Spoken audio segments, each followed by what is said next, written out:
તો આજે આપણે શીખીશું કંઈક નવી વસ્તુ કે પેચ વર્ક. હવે અલગ અલગ ટાઈપના પેચ કેવી રીતે બનાવવા છે આપણે ઈ વસ્તુ આજે આપણે શીખવાની છે. તો એમાં બધું મિક્સ મટીરિયલ યુઝ થાય, જેવું કે ચેન છે, પારી છે, એવું બધું મટીરિયલ યુઝ કરીને આજનું આપણું વર્ક રેડી કરી દઈશું. તો સૌથી પહેલા આપણે પગલામાં વર્ક કરવાનું છે. તો અહીંયા આપણે પગલા ડ્રો કરેલા છે. હવે ડ્રો થઈ જાય. આ છે ચેન. હવે ચેનમાં બે ટાઈપ આવે છે, એક જાડી આવે છે અને પતલી આવે છે, પણ અલગ અલગ કલરમાં પણ આવે છે. હવે સૌથી પહેલા આપણે બોર્ડર આપી દીધી છે સિલ્વર કલરની ચેન થી. આપણે આ ગમથી લગાવી છે અને તમે આ સુયાથી પણ કરી શકો છો. એની વચ્ચે આપણે ગોલ્ડન કલરની ચેન લગાવી દીધી છે. હવે જો આ કલરના અલગ અલગ કલરના પલ છે. આમાંથી તમને જે તમારો કલર સિલેક્ટ કરી શકો છો. આમાં સૌથી પહેલા છૂટા છૂટા પલ કરી દેશું. પછી અંદર જે સ્પેસ વધે છે એમાં આપણે મોતી કરી દઈશું. પહેલા આપણે પગલા ડ્રો કરી દઈશું. તો આ થઈ ગયા આપણા પગલા ડ્રો.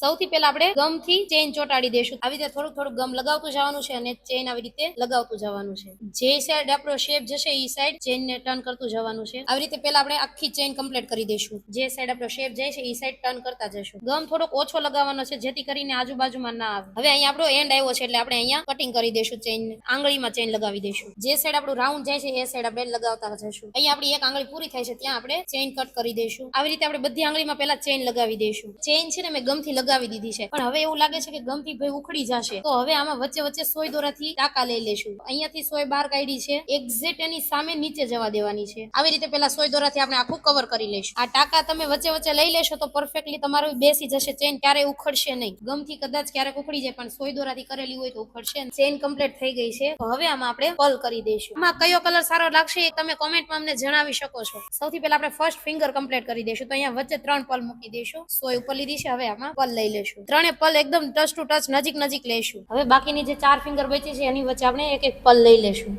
આ છેલ્લો પલ બાકી છે એ આપણે લઈ લેશું. હવે આપણે અંદર છૂટા છૂટા આવી રીતે પલ ગોઠવી દઈશું એટલે આપણો આ એક પગલું કમ્પ્લીટ થઈ જાય. કારણ કે વચ્ચે આપણે નાના નાના મોતી પણ ફિટ કરવાના છે એટલે થોડી થોડી વચ્ચે સ્પેસ રાખતા જશું. પલ આખા પગલામાં ફિલઅપ કરી દઈશું. આખા પગલામાં પેલા પલ ફિલઅપ કરી દઈશું, પછી આપણે છૂટા છૂટા એમાં મોતી લઈશું. આ થઈ ગયું આપણું પગલું કમ્પ્લીટ. હવે આમાં જે વચ્ચે વચ્ચે સ્પેસ ખાલી જગ્યા બચે છે એમાં છે ને આપણે આ નાના મોતી કરી દઈશું ફિલઅપ. હવે આપણે આમાં છૂટા છૂટા નાના મોતી લઈ લઈશું. જ્યાં જ્યાં વચ્ચે સ્પેસ છે ત્યાં બધે આપણે છૂટા છૂટા મોતી કરી દઈશું. આપણે જે ડાર્ક કલરની પારી લીધી છે તો એમાં આપણે લાઇટ કલરના મોતી યુઝ કરશું. આવી રીતે છૂટા છૂટા મોતી ફિલઅપ કરતા જઈશું. મોસ્ટલી આપણો નીચેનો ભાગ કમ્પ્લીટ થવા આવ્યો છે. હવે આટલું બાકી છે એ કમ્પ્લીટ થઈ જાય પછી આપણે આંગળીની ફરતે ફરતે મોતી નાખી દઈશું. હવે આપણે ઉપર સ્ટાર્ટ કરી દઈશું. તો ઉપર જે સ્પેસ ખાલી બચે છે એમાં વચ્ચે વચ્ચે બધે આપણે પાછા ફરીથી નાના મોતી ફિટ કરી દઈશું. આપણે ફરતે ફરતે બધે ફિલઅપ કરી દઈશું તો આપણું પગલું કમ્પ્લીટ થઈ જશે.